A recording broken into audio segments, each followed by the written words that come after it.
Hello, my name is Mark Truth-Huey. I am the engineer and a director at StarLogix Electronics here in Australia. Today I want to talk a little bit about electric fence energizers, but before I do that I want to just briefly talk about my background. I grew up on a grazing property in the New England region of New South Wales, and my father was an early adopter of electric fencing. In fact, I have here his first Energiser, and there's a little article I found sitting underneath it that talks about it being a new product on the 9th of July 1940. So he would have bought it somewhere in that period, so quite a long time ago. But my involvement with electric fencing is quite a bit later than that, in the 1970s, when he changed from grazing sheep to grazing cattle, and he found his fencing was inadequate, so he fitted standoff wires and electrified all his sheep fencing to contain the cattle. And of course I was a boy then, and I was involved in that, and you know, rode the fence lines looking for shorts and all that sort of fun stuff you do. And in those days, that was quite unusual in this area. I wasn't aware of anyone else with electric fencing, and slowly, of course, it became adopted widely. So after that, I kind of went off and did a degree and a master's degree in electronics, and then for quite some years now we've run this company and manufactured many different products, lots of which have been exported, all designed and manufactured here in deep water in Australia. We've had a real focus on being local manufacturers, and we still do. But as a result of being in this little rural area, there was a demand for somebody to repair Energizers. So for about 30 years, we've repaired all makes and models of Energizers here.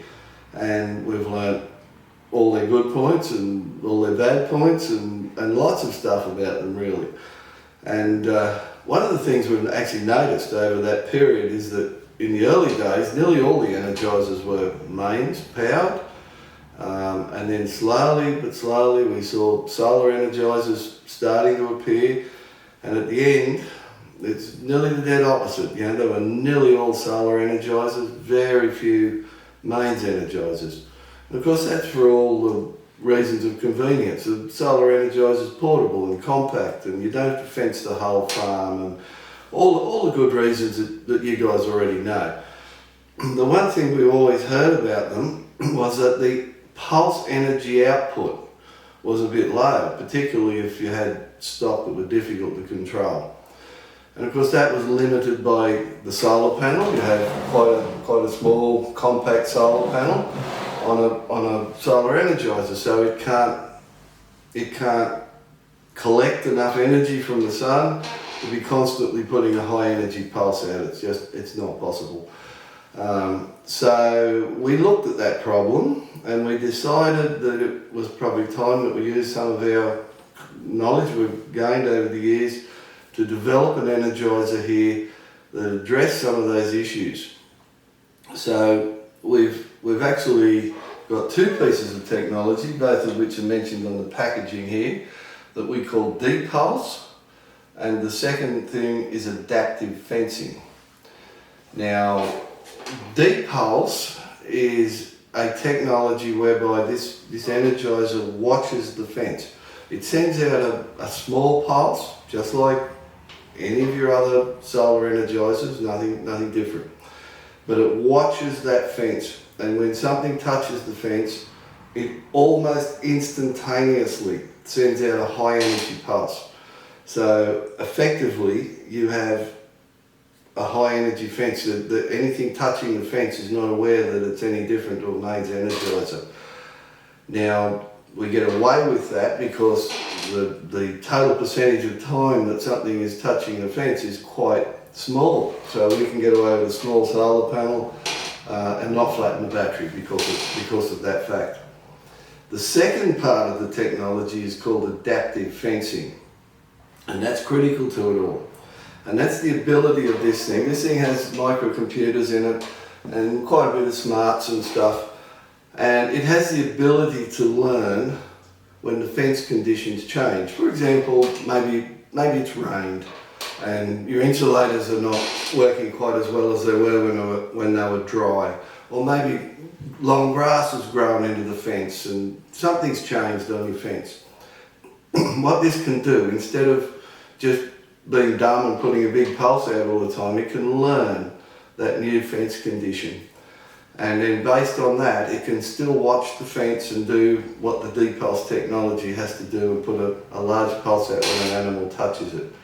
So these two technologies are core to what we're doing. The other thing that we've kind of heard from farmers and owners of fence units is they like these units to be simple. They like them to be easy to use.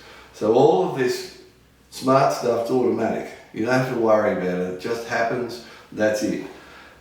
It's as simple as pressing this button, the unit turns on, you can see the light pulsing there. We have another button that I can press here and we see the output of the fence, so we see the fence volts and the fence amps. When I release the button, that disappears, again, so that we can not waste power. We're all about getting maximum advantage out of your battery. And then if we just hold this button in for 2 seconds, then the unit will switch itself off. And operating the unit's as simple as that. In every other respect, it's just connect the leads up and off you go. The other thing I will briefly mention, we manufactured a lot of equipment for a major Australian telecommunications company, and we got involved in lightning protection. It's very important in phone systems, and we've applied some of that into this unit. Now, lightning protection is a funny thing. There's no absolute guarantee. I can't tell you this will never get blown up. That's not how it works. We all know, get big enough lightning strike, it will blow anything up. But good lightning protection over time will reduce the incidence of damage. So over a period of time you can expect less failures due to lightning damage. So that's incorporated in this unit. So in conclusion, this has all the benefits of a solar unit. It's solar, obviously, compact, easy to transport around, has star picket attachment point, all the things you'd expect on a solar unit, but you have high energy output. In fact, up to 2.5 joules of energy, which is equivalent to mid-sized mains Energiser. So we hope to go into production with this soon, and we would hope that you consider this Energiser, and we thank you for watching this video.